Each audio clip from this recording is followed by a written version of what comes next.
Hello नमस्कार साथियों, स्वागत करते हैं एक बार फिर से आप सभी का फिक्स टारगेट 2.0 परिवार के एक और नई क्लास में। सीबीसीएस द्वारा जारी किए गए 4 वर्षीय स्नातक कोर्स में जिस स्टूडेंट ने अपना नामांकन लिया है, और दोस्तों यदि आपका जो है प्रथम सेमेस्टर का एग्जामिनेशन होने वाला है तो आप लोग आज के इस पूरी क्लास को ध्यान से देखिए। आज की जो क्लास है यह साइंस, कॉमर्स और आर्ट ये तीनों संकाय के स्टूडेंट्स के लिए है, क्योंकि आज के इस क्लास में हम लोग एईसी पेपर फर्स्ट में जिस स्टूडेंट ने हिंदी सब्जेक्ट रखा है उसके लिए मैं आपको दूसरी क्लास प्रोवाइड करने वाला हूं। यह आपका दूसरा क्लास यूनिट नंबर फर्स्ट का होगा। इससे पहले मैंने आपको पहले क्लास में भाषा या फिर लिपि के बारे में पढ़ाया था।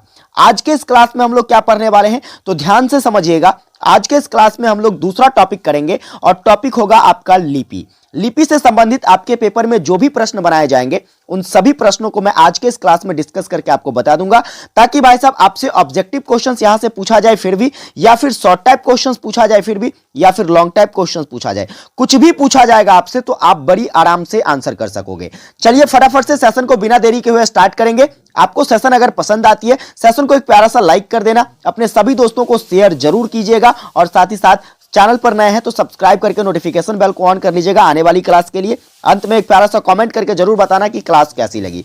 आइए हम लोग टॉपिक पर चर्चा करते हैं और बारी बारी से प्रश्नों को देखते हैं। देखिए, प्रश्नों के माध्यम से हम लोग हर एक टॉपिक को कवर करने का प्रयास करेंगे। सबसे पहले प्रश्न आपसे क्या पूछा जा सकता है तो देखिए, शॉर्ट टाइप में आपसे पूछा जा सकता है लिपि के बारे में कहिए, ठीक है, लिपि के बारे में बताइए, या फिर आपसे पूछा जा सकता है कि लिपि का क्या महत्व है, ये भी आपसे शॉर्ट टाइप में पूछा जा सकता है। और लॉन्ग टाइप में इसी दोनों प्रश्नों को एक साथ मिला दिया जाए तो ये लॉन्ग टाइप प्रश्न बन जाएगा। इसी क्वेश्चंस को एक और तरीके से आपसे पूछ लिया जा सकता है कि लिपि क्या है, इसकी आवश्यकता पर प्रकाश डालिए, यानी कि लिपि की जो आवश्यकता है ये क्यों हुई, इसके बारे में आपको बताना है।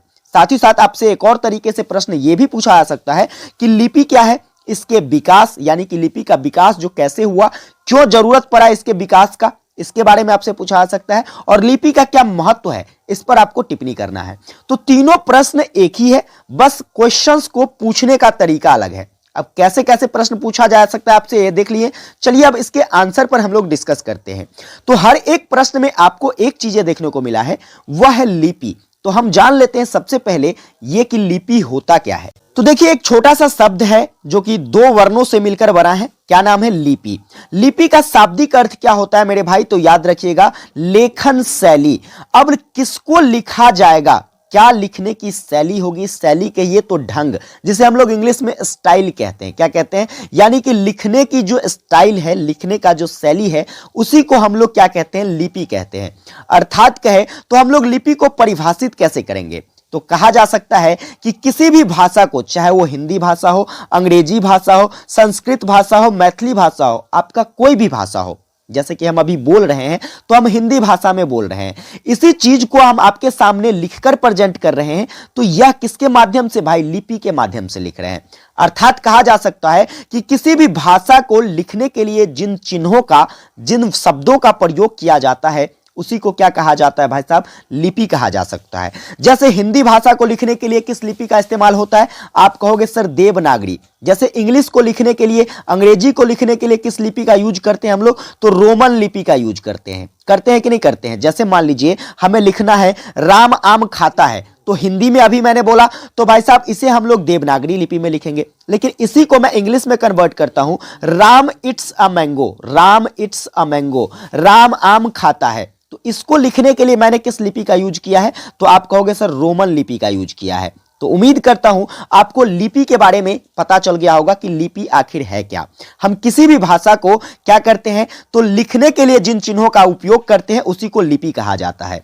अब आइए बात करते हैं कि आखिर लिपि का क्या महत्व है, लिपि के विकास की आवश्यकता क्यों हुई। ठीक है, इन सभी पहलुओं पर बात करेंगे। तो देखिए, अगर मैं बोल रहा हूं आपके सामने तो आप हमारे नजदीक हैं, तो आप हमारी बातों को समझ पा रहे हैं, लेकिन कोई व्यक्ति ऐसा जो कि हमसे काफी दूर रहता है, और अगर कोई व्यक्ति हमसे काफी दूर रहता है जो हमारी बातों को सुन नहीं सकता है, तो क्या ये मेरी बातों को समझ पाएगा? कभी नहीं समझ पाएगा।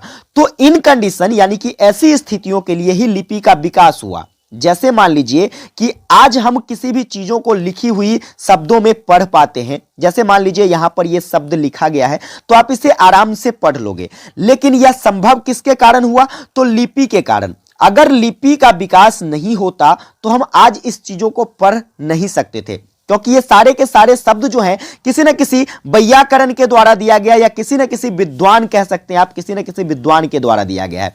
अगर मान लीजिए कि उन विद्वानों के द्वारा सिर्फ और सिर्फ इसे भाषाओं के रूप में प्रस्तुत कर दिया गया होता, यानी कि बोलकर प्रस्तुत कर दिया गया होता आपके सामने, तो ये चीजें आज तक होती नहीं, क्योंकि वो व्यक्ति जिसने इसे लिखा है वो तो कब का गुजर गया होगा, मर गया होगा। तो क्या उनकी भाषाएं जो है यह हमारे बीच रह पाती? नहीं। जैसे मैं अभी बोल रहा हूं और मैं बोलना बंद कर दूं तो क्या आप मेरी बातों को सुन पाएंगे? नहीं सुन पाएंगे। तो ऐसी स्थितियों में क्या होगा भाई साहब, तो जो चीजें मैं आपको बताना चाह रहा हूं वो आपके बीच नहीं जाएगा। जो फ्यूचर में कोई व्यक्ति उसे जानना चाहे तो वह जान नहीं पाएगा। तो इन्हीं सभी के लिए क्या किया गया, लिपियों का विकास किया गया। और लिपि जो है हम जिसके कारण क्या कर पाते हैं, तो हम अपने प्राचीन कही गई बातों को, या फिर जो भी ग्रंथ हम आज पढ़ते हैं जिसे पुरातत्व को जोड़कर जो है पुरातन समय में लिखा गया है, तो उन सभी चीजों को जो आज हम पढ़ पाते हैं बहुत ही सुगमता पूर्वक, और उन स्थितियों को, उस प्राचीन बातों को हम जान पाते हैं, वह किसके कारण संभव हो सका? आप कहोगे सर लिपि के कारण संभव हो सका। तो हम लिपि के महत्व में क्या लिखेंगे? देखिए, वाणी क्या है? वाणी यानी कि कहे तो हमारी भाषा, वाणी यानी कि कहे तो हमारा बोल, जो हम बोल रहे हैं। वह भाषा क्या होता है? तो हमारी जो ध्वनि है, यह ध्वनि क्या होता है? जब मैंने इसे बोल दिया तो ये क्या होता है? यह हमारे वायुमंडल में या हमारे जो है वातावरण में क्या होता है? समा जाता है। और यह क्या है? स्वतंत्र है, इस पर किसी का रोक नहीं है, यह स्वतंत्र है। ध्वनि, जैसे मान लीजिए कोई लाउड स्पीकर बोलता है, किसी भी शादी विवाह फंक्शन में आप बाजा को बजते देखते होगे, साउंड को बजते हुए देखते होगे, क्या उसकी जो ध्वनि होती है उसे आप रोक सकते हो? बिल्कुल नहीं रोक सकते। उसकी जितनी क्षमता है वह उतनी दूर तक जाएगी, वायुमंडल में उसका फैलाव होगा ही होगा। तो इस स्थिति में क्या होता है भाई साहब, तो उसका कोई अस्थायित्व तो नहीं होता है कि वह जो है भाई साहब यहीं तक सीमित रहेगा या ऐसी है। वह उसे हम सीमित रख सकते हैं, किसी पिटारे में बंद करके रख सकते हैं, ऐसा भी नहीं। किसी नोटबुक की तरह उसे लिखकर समा सकते हैं किसी नोटबुक में, ऐसा भी नहीं है। तो ऐसी स्थितियों से, ठीक है, ऐसी स्थितियों से उबर पाने के लिए ही क्या किया गया? लिपि का विकास किया गया। ठीक है, अब देखिए, तो जब हम किसी को अपनी विचार को समझाना चाहते हैं या फिर किसी को हम अपनी बातें बताना चाहते हैं, तो वह हमारे निकट में होता है, नजदीक में होता है, तो हमारी बात सुनकर, हमारी बातों को समझकर, हमारे विचारों को समझ जाता है, हमारे कहने के भावनाओं को समझ जाता है। परंतु अगर कोई व्यक्ति हमसे क्या हो, काफी दूर हो, हमारे निकट ना हो, उस स्थिति में वह हमारी बातों को नहीं तो सुन पाएगा, और जब नहीं सुन पाएगा तो वह हमारी भावनाओं को, हमारी बातों को, हमारे कहे गए जो हमारे कहने का जो मतलब है उस मतलब को नहीं समझ पाएगा। अब इसी विनिमय के लिए, इसी चीजों के लिए क्या किया गया है? तो लिपि का विकास किया गया है। ये चीजों को आपको क्या करना है? एक्सप्लेन करके लिखना है। अर्थात कहने का मतलब हुआ कि सभी बातों का निष्कर्ष यही निकल कर आता है, सभी बातों का निष्कर्ष क्या निकल कर आता है? तो किसी भी बातों को, ठीक है, या किसी भी विचारों को हम लिखित रूप देकर क्या करते हैं? तो उसको आसानी से समझ सकते हैं, या फिर लोगों के बीच जो है अपने लिखित रूप को प्रस्तुत करके उसे अपनी भावनाओं को, अपनी विचारों को समझा सकते हैं। आने वाली पीढ़ियों के लिए जो है हम कुछ संदेश छोड़ सकते हैं। इसी चीजों को क्या किया गया? तो लिपि के रूप में वर्णित किया गया, और इसीलिए जो है लिपि का विकास हुआ। तो उम्मीद करता हूं आपको लिपि के विकास के बारे में, लिपि के महत्व के बारे में आपको जानकारी मिल गई होगी। चलिए, अगर आपको इतना समझ में आ गया है तो बस छोटा सा काम कर दो यार, शेयर कर दो। ठीक है, अपने सभी दोस्तों को शेयर करो, और लाइक नहीं किए हो तो एक बार लाइक करो, और कमेंट करके बताओ कि आपको ये बातें समझ में आई कि नहीं आई, कि आखिर लिपि का विकास क्यों हुआ, लिपि क्या है। ये दो बातें आप समझ गए होंगे। अब आइए बात करते हैं, आपसे प्रश्न पूछा जा सकता है कि जैसे मैं बोल रहा हूं वह क्या ध्वनि है, और जिसे मैं लिख रहा हूं वह क्या लिपि है। इस दोनों में क्या फर्क है, इस दोनों में क्या अंतर है? तो अंतर को समझेंगे। देखिए, हमारी जो ध्वनि है यह अस्थाई है, यानी कि इसे किसी भी पिटारे में बंद नहीं किया जा सकता। जैसे मैं बोल दिया, आपने इसे सुन लिया, समझ गया, ठीक है, लेकिन क्या होगा? यह ऐसा भी हो सकता है कि आप इसे भूल भी सकते हो, और जब भूल जाओगे तो क्या बताइए, यह आपके पास आएगा? नहीं आएगा, क्योंकि मैं तो फिर हमेशा के लिए आपके पास बोलता हुआ उसी चीज को नहीं रहूंगा। इसलिए यह अस्थाई नहीं है, इसे अस्थाई नहीं माना जा सकता है। लेकिन लिपि जो है यह लिखित फॉर्म में होता है। जैसे मैं अभी बोल रहा हूं, आप मेरे बोलने के साथ साथ इस चीज को अगर अपने नोटबुक में आप नोट कर लेते हो, तो फिर अगर कहीं मेरी बातों को आप भूल जाते हो तो एक बार अपने नोटबुक को पलटकर देखोगे, आपको क्या हो जाएगा? वो रिवाइज हो जाएगा, आपको याद हो जाएगा। तो यह जो है लिपि क्या होता है? अस्थाई होता है। साथ में बात करें तो दूसरा नंबर आपको नोट्स में लिखना है, वह क्या है? तो देखिए, ध्वनि जो होता है इसे हम लोग अपनी भाषाओं के द्वारा, अपनी वाणियों के द्वारा व्यक्त करते हैं, अपने बोल के द्वारा व्यक्त करते हैं। लेकिन लिपियों को हम किसके द्वारा? तो लिखकर व्यक्त करते हैं। इसके बाद लिपि, ध्वनि के माध्यम से हम किसको? अपनी भावनाओं को जो है ध्वनि के माध्यम से अपने नजदीक के व्यक्तियों को समझा सकते हैं। लेकिन लिपि के माध्यम से हम अपने दूर रहे व्यक्तियों को भी अपनी बातों को, अपने विचारों का जो है ये आदान प्रदान कर सकते हैं, उसे बता सकते हैं कि हम उसे क्या कहना चाह रहे हैं, क्या समझाना चाह रहे हैं। ध्वनि जो होती है, इसके बाद बात करें तो ध्वनि जो होती है ये क्या होती है? तो यह वाणी से निकलती है। किससे निकलती है? वाणी से। लेकिन लिपि जो होता है यह वर्णों का क्या होता है? तो लिखित रूप होता है। कोई भी वर्ण, जैसे यहां पर लिखा हुआ लिखित, यहां पर लिखा हुआ रूप में व्यक्त किया जाता है, ये सारी की सारी क्या है? तो ये सभी के सभी लिपि हैं और यही सभी के सभी वर्ण हैं। और इसी वर्णों को जब हम लिखित रूप में व्यक्त करते हैं, यही क्या कहलाता है? तो आपका लिपि कहलाता है। तो उम्मीद करता हूं आपको ध्वनि और लिपि के बारे में समझ में आ गया होगा। ध्वनि अस्थायी है, लिपि अस्थायी है। ध्वनि के द्वारा हम क्या कर सकते हैं? ध्वनि जो है हम अपनी वाणियों के द्वारा व्यक्त करते हैं, लिपि को हम लोग लिखकर व्यक्त करते हैं। ध्वनि के माध्यम से क्या करते हैं? तो हम अपने नजदीक के लोगों के बीच अपना आदान प्रदान जो है अपनी विचारों का कर सकते हैं, अपनी बातों को रख सकते हैं। लेकिन लिपि के माध्यम से अपने दूर रहे व्यक्तियों के बीच भी अपना विचारों को आदान प्रदान कर सकते हैं, उसे कुछ भी कहना हो कह सकते हैं।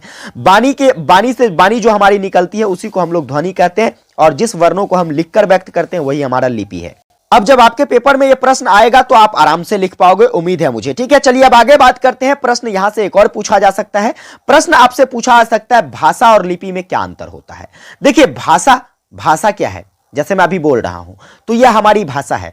जैसे मैं मान लूं कि हिंदी में अभी बोल रहा हूं तो हिंदी क्या है? हमारी भाषा है। लिपि, जैसे कि इसको हम लिखेंगे तो किस भाषा में लिखेंगे? हिंदी। जो भी मैं बोल रहा हूं उसको लिखेंगे तो हम किस लिपि में लिखेंगे? देवनागरी लिपि में। हमारे बोलने की जो भाषा है वो हिंदी है, लेकिन हमारे लिखने की जो लिपि है वो क्या है? तो हमारे लिखने की जो लिपि है वो देवनागरी है। ये दोनों फर्क को आपको पता चल गया होगा। चलिए, तो इसी तरीके से हम लोग समझते हैं भाषा और लिपि में क्या फर्क है।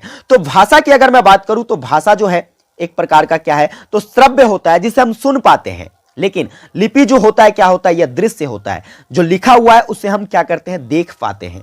यह बात समझ गए? सबसे पहला पॉइंट। दूसरा पॉइंट याद रखिएगा कि जो भाषा होती है यह स्वतंत्र होता है।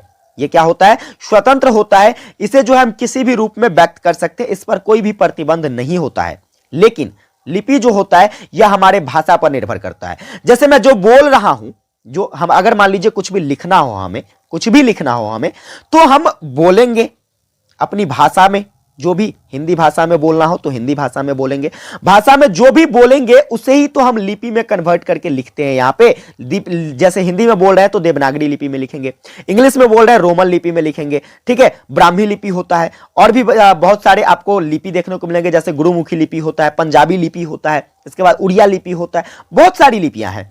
तो कुछ भी चीजों को, जैसे कोई व्यक्ति मान लीजिए उड़ीसा के हैं तो वो कुछ भी बोलते हैं, तो वह जिस शब्दों को बोलते हैं अगर उसे लिखना हो तो किस लिपि में लिखते हैं? उड़िया लिपि में लिखते हैं। अगर कोई पंजाब का हो, कुछ भी बोलते हैं तो वो किस लिपि में उसे लिखते हैं? तो पंजाबी में लिखते हैं। ऐसा होता है कि नहीं होता है? जैसे आप मान लीजिए आप कुछ भी बोल रहे हैं, मिथिला में अगर रहते हैं, कुछ भी बोल रहे हैं तो मैथिली में लिखते हैं उसे। जैसे मान लीजिए हम हिंदी बोल रहे हैं तो उसे हिंदी में लिखते हैं, तो वह कौन सी लिपि है भाई साहब? देवनागरी लिपि है। ठीक है, तो ये होता है। यानी कि आपकी जो लिपि है वह किस पर निर्भर करती है? तो आप कहोगे भाषा पर निर्भर करती है। दूसरा बात करेंगे, जो तीसरा पॉइंट आपका क्या होगा? तो भाषा जो है यह अस्थायी है। ठीक उसी प्रकार जिस प्रकार ध्वनि अस्थायी है, उसी प्रकार आपका भाषा भी क्या है? अस्थायी है। लेकिन लिपि, इसे हम लोग लिखकर व्यक्त करते हैं, जो कि अस्थायी रूप से आपके नोटबुक में क्या है? तो इंकित रहता है। आगे बात करेंगे तो भाषा जो है यह छोटा होता है। भाषा क्या होता है? छोटा होता है। लेकिन भाषा को जब हम विस्तारित करके लिख डालते हैं वही हमारी लिपि होती है। इसके बाद अगला पॉइंट्स की बात करें तो देखिए, भाषा जो होता है यह विचारों और भावों को ध्वनि संकेतों के माध्यम से व्यक्त करने का एक साधन होता है। यानी कि बोलकर कुछ भी चीजों को, अगर हम अपने विचारों को या फिर अपनी भावनाओं को बोलकर व्यक्त करते हैं तो वह हमारी भाषा है। लेकिन उसी चीज को अगर हम लिखकर व्यक्त करते हैं तो यह लिपि हो जाता है। तो भाषा और लिपि के बारे में आप समझ गए। चलिए अब आगे बात करते हैं। अगला जो प्रश्न बनाया जा सकता है कि लिपि और भाषा में क्या संबंध है? इस दोनों के संबंध को बताइए। अभी तक तो आपने अंतर को देखा है, आपसे पूछा जा सकता है इसके बीच में संबंध क्या है।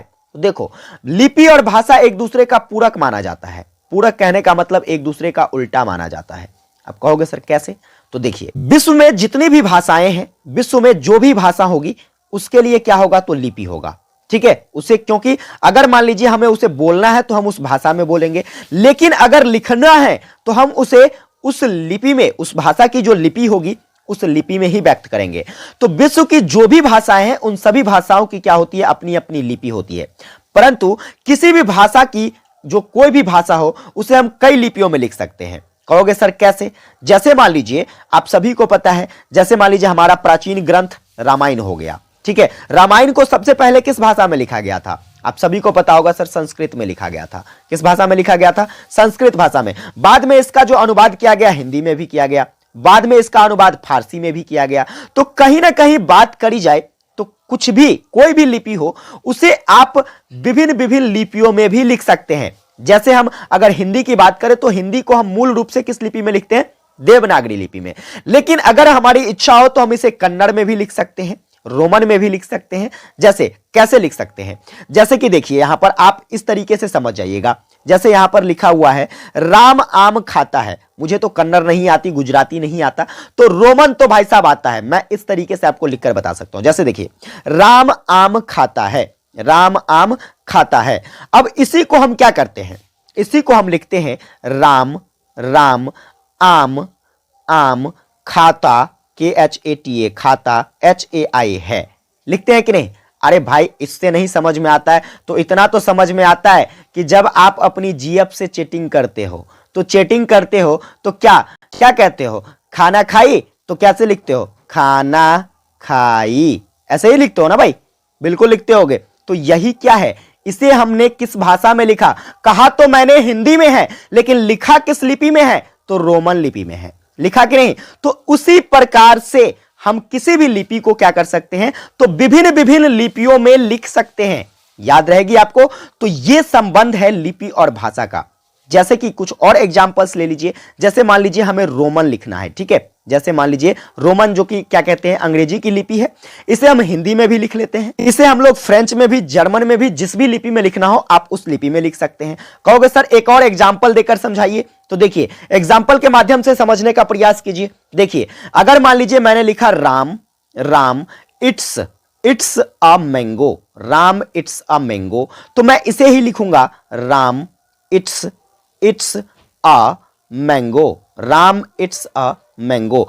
अब देखो, कहने के लिए तो ये शब्द जो है, ये भी जो भी आपका सेंटेंस है, ये सेंटेंस मैंने किस में लिखा है? रोमन लिपि में लिखा है। लेकिन जब इसे मैंने इस प्रकार से लिखा हिंदी में, तो यह किस लिपि में लिखा गया?